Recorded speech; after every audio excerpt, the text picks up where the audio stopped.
ನೇಗಿಲ ಹಿಡಿದ ಹೊಲಗಳು ಹಾಡುತ್ತ ಉಳುವ ಯೋಗಿಯ ನೋಡಲ್ಲಿ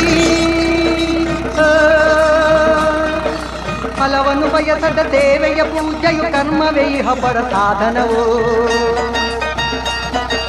ಕಷ್ಟದೊಳನ್ನವ ದುಡಿವನ ತ್ಯಾಗಿ ಸೃಷ್ಟಿ ನಿಯಮದೊಳಗವನೇ ಹೋಗಿ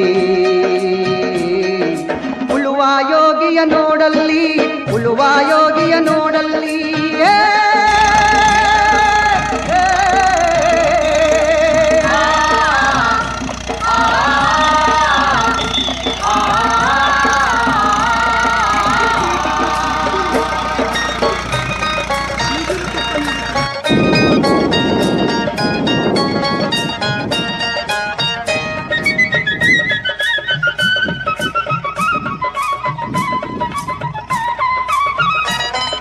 ಲೋಕದೊಳೆನೆ ನಡೆಯುತ್ತಲಿರಲಿ ತನ್ನಿ